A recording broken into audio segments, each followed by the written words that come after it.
Transferable job है, अच्छी दोस्ती भी नहीं कर सकते, कल को ट्रांसफर हो जाएगी। ये अकेलापन पत्नी का तो है ही, पढ़े लिखे लोग हैं ये लोग। जब पति नौकरी पे गया, कम से कम वहां व्यस्त है, पत्नी दिन भर घर में अकेली है, बोर हो जाती है, कोई मेलजोल नहीं है वहां पर, कैसे समय गुजारे अपना। और शाम को आने के बाद पति भी उतना ही अकेला है। और पति पत्नी आपस में कितने भी अच्छे दोस्त हों, और दो ही लोग साथ में, बोर तो हो ही जाएंगे, क्या बात करेंगे 24 घंटे, कैसी बात करेंगे। 2, 4, 6, 8 महीने के सुंदर काल के बाद फिर वही सब बातें जीएस टाइप की होनी शुरू हो जाती है कि जानती हो उत्तर प्रदेश में क्या चल रहा है, ये सब बात होती है। एक पति पत्नी में झगड़ा नहीं होता था कभी भी। तो एक पड़ोसी ने पूछा कि यार कमाल आदमी हो तुम लोग, सबके घरों में इतने बर्तन टूटते हैं, तुम्हारे घर में आज तक झगड़े की आवाज तक नहीं है, कैसे मैनेज करते हो। उसने कहा हम लोगों में एक अच्छी अंडरस्टैंडिंग है, छोटे फैसले पत्नी करती है, बड़े फैसले मैं करता हूं, और ऐसी सहमति है कि आज तक झगड़ा हुआ ही नहीं। बोले वाह क्या बात है, थोड़ा हमें बताओ, हम भी अपने घर में ट्राई करेंगे। बोला देखो, छोटे फैसले जैसे ये कि घर खरीदना है या बेचना है, जैसे बेटे की शादी किससे करनी है, ठीक है, ये छोटे फैसले हैं, ये पत्नी कर लेती है। बोले अच्छा, फिर बड़ा फैसला क्या है। बोले बड़ा फैसला जैसे अमेरिका को सीरिया से वापस आना चाहिए या नहीं, ये मैं कर लेता हूं। ऐसे ही रूस और अमेरिका में संबंध कैसे होने चाहिए, भारत पाकिस्तान पे सर्जिकल स्ट्राइक करे या ना करे, ये सब मैं कर लेता हूं। तो इससे हमारे घर का माहौल ठीक रहता है और कभी झगड़ा होता ही नहीं। हमने अपना अपना क्षेत्र बांट लिया है, काम करने का एरिया बांट लिया है। तो आप लोगों को शांत जीवन का उपाय समझ में आ गया। अंततः यही उपाय है, इसको जितना जल्दी अपना लेंगे उतनी जल्दी जीवन में शांति आ जाएगी, वरना क्रांति होती रहेगी। तो अब ये जो पत्नी अकेली है, दिन भर दुखी है, शाम को पति आ गया, ऐसा थोड़ा ना कि गप्पे मारते रहेंगे आपस में, 10 मिनट में खत्म हो जाती है गप, उसके बाद फिर क्या करें, अब ये भी अकेला वो भी अकेली। इन्हें चाहिए कुछ ऐसा जिससे बोरियत दूर हो। जैसे टेलीविजन ना बूढ़ों के लिए वरदान है, वरदान, स्पेशली निरक्षर बूढ़ों के लिए। बूढ़े हो गए 60-70 साल, काम कर नहीं सकते, वो खुद को संभालें, वही उनकी अचीवमेंट है। बच्चे चाह रहे हैं कि वो स्वस्थ रहें, ये नहीं चाह रहे कि मर जाएं, लेकिन चाह रहे कि स्वस्थ रहें, ठीक रहें। बूढ़ा चाहता है कि बच्चे उससे बात करें, और बच्चे रत भर नहीं चाहते कि बूढ़े से बात करें। बूढ़ा अकेला बोर हो रहा है या बुढ़िया बोर हो रही है।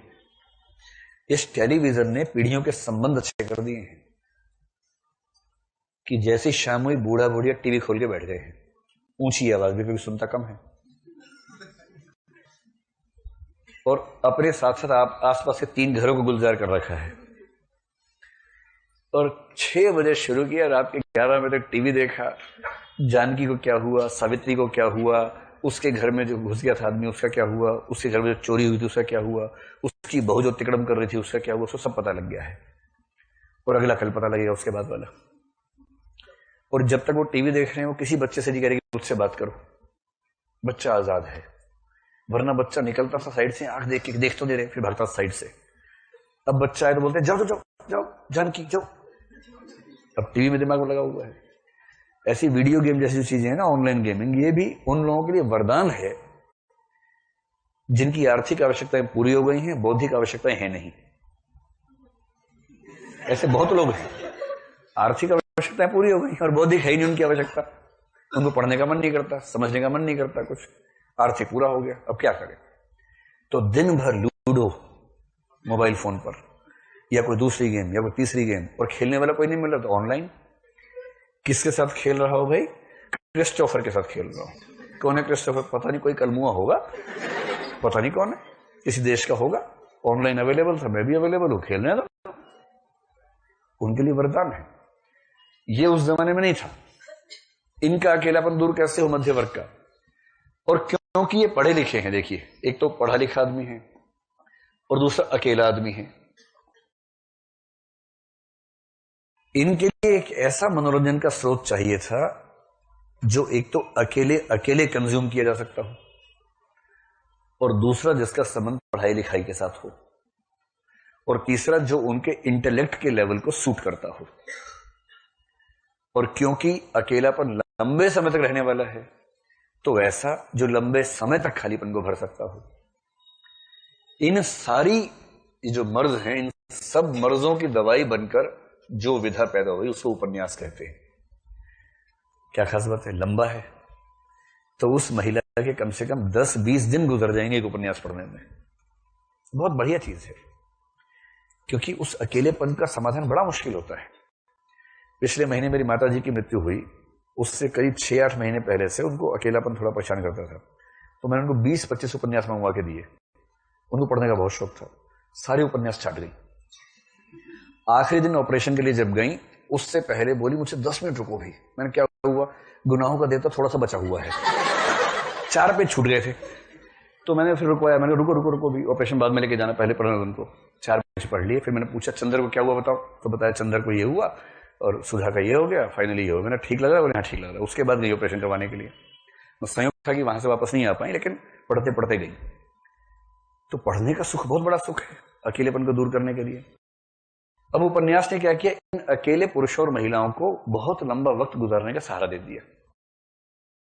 पढ़ने वाला है, अकेले पढ़ने वाला है, यह भी दिक्कत नहीं है कि 4 लोग मिलेंगे तब खेल पाएंगे। आप कैरम बोर्ड खेलना चाह रहे हैं, अकेले खेले जा रहे हैं, थोड़ा ना होगा, कोई चाहिए खेलने वाला ना। इसमें सुविधा क्या है, कोई चाहिए ही नहीं। अकेले उठाया और बीच में फंसाया था जहां पर कागज, वहां से देखा, आगे पढ़ना शुरू किया।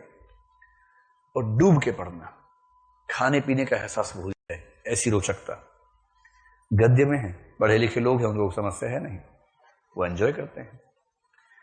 और जब आप उपन्यास पढ़ते हैं ट्रेन के अंदर बैठ के, आप देखेंगे साथ वाला ऐसे घुस जाता है उपन्यास के अंदर, बड़ी कोफ्त होती है। मैं तो उसे 3 लेके जाता हूँ जब भी जाता हूँ ट्रेन में। जैसे कोई ऐसे घास उससे दे देता हूँ कि लो ये पढ़ो, और तुम ये वाला पढ़ लो भाई, है ना। मैं आराम से पढ़ लेता हूँ अपने वाला। बड़ी दिक्कत होती है, कोई ऐसे झांक के देखे आपके आसपास। बेशक वो पढ़ नहीं पा रहा, आपकी सारी चेतना उसमें लग जाती है। सार्थ ने बड़ी अच्छी व्याख्या की इस बात की अस्तित्ववाद में कि the existence of other person is hello for me. दूसरे व्यक्ति का होना नरक के समान हो जाता है ऐसी स्थिति में, जब कोई आपको घूर रहा हो या आपके सामान को घूर रहा हो। तो अब अगर एक वाक्य में कह दूं कि मध्य वर्ग का उदय पूंजीवाद की एक संरचनात्मक परिणति है। मध्य वर्ग पढ़ा लिखा किंतु अकेला वर्ग है, जो उच्च वर्ग या निम्न वर्ग के साथ जुड़ नहीं सकता है। मध्य वर्ग के पुरुष और स्त्री को अकेलेपन की समस्या से जूझना पड़ता है शहर में। उसके पास अकेलेपन की भरपाई करने का कोई दूसरा तरीका नहीं है। उसी ऐतिहासिक अकेलेपन को दूर करने के लिए एक नई विधा का आविष्कार हुआ, जिसका आस्वादन अकेले और लंबे समय तक किया जा सकता था, और जिसका संबंध उनके पढ़े लिखे होने के साथ भी था। इसी विधा का नाम उपन्यास था।